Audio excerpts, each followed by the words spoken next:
दिखाई दे रहे हैं। आज से भारत निर्वाचन आयोग की टीम जो है वो 3 दिवसीय दौरे पर यूपी आ रही है। टीम यहां पर राजनीतिक पार्टियों के साथ ही बैठक करेगी और इसके साथ ही पुलिस के आला अफसरों और सभी 75 जिलाधिकारियों के साथ मीटिंग करेगी। भारत निर्वाचन आयोग इस मीटिंग के जरिए ही अधिकारियों से चुनाव संबंधित फीडबैक भी लेगा और इसी फीडबैक के आधार पर चुनाव कराए जाने को लेकर चुनाव आयोग आगे का फैसला लेगा। चुनाव आयोग के साथ ही बैठक को लेकर सभी जिलों के एसपी और एसएसपी को भी लखनऊ बुलाया गया है।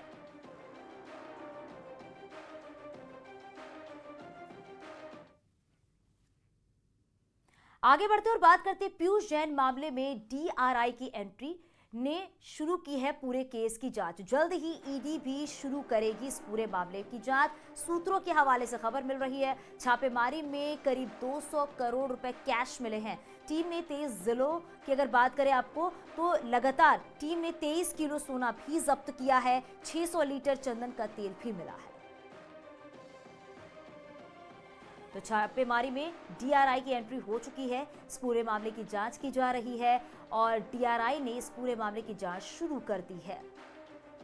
पीयूष जैन मामले में लगातार जांच की जा रही है और ईडी भी इस पूरे मामले की जांच करेगी। हालांकि सूत्रों के हवाले से खबर आप तक हम पहुंचा रहे हैं।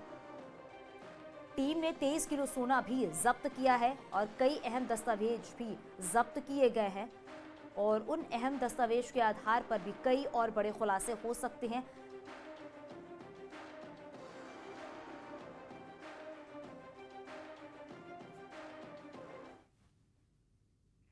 कारोबारी पीयूष जैन को मेट्रोपॉलिटन कोर्ट ने 14 दिनों के लिए जेल में भेज दिया है। कानपुर और कन्नौज में डीजीजीआई और आईटी रेड के बाद कारोबारी पीयूष जैन को रविवार रात को गिरफ्तार किया था, जिसके बाद कानपुर में महानगर मजिस्ट्रेट की कोर्ट में पेश किया गया।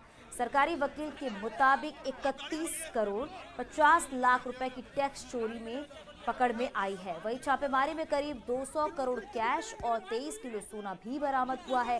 इसके अलावा छापेमारी के दौरान पीयूष के ठिकानों से डीजीजीआई और आईटी टीम को कुछ महत्वपूर्ण दस्तावेज 31 करोड़ 50 लाख रुपए का इनके ऊपर टैक्स इवेजन का भी केस बना है और माननीय न्यायालय ने इस समय उनको 14 दिन के जुडिशियल रिमांड के लिए भेज दिया है।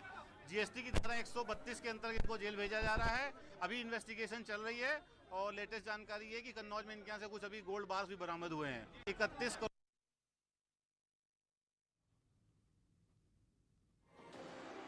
तो रविवार की रात को गिरफ्तार किया गया था।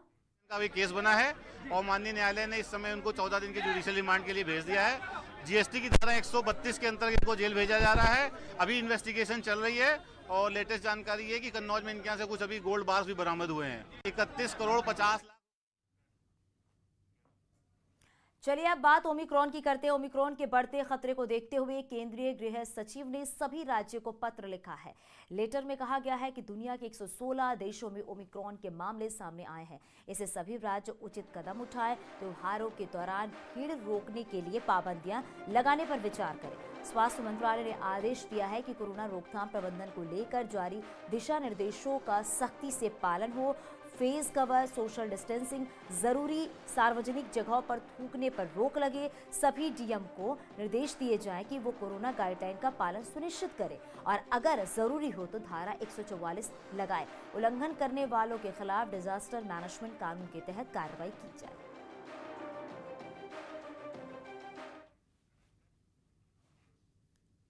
और इस बीच अच्छी खबर यह है कि केंद्र सरकार ने बच्चों की वैक्सीन पर गाइडलाइन जारी कर दी है। 1 जनवरी से 15 से 18 साल के बच्चे अपनी आईडी कार्ड से रजिस्ट्रेशन करके कोविन ऐप पर अपना स्लॉट बुक कर सकेंगे। बच्चों के रजिस्ट्रेशन की प्रक्रिया भी बड़ों की तरह ही होगी, जैसे कि पीएम नरेंद्र मोदी ऐलान कर चुके हैं। 3 जनवरी से बच्चों को वैक्सीन लगनी शुरू हो जाएगी।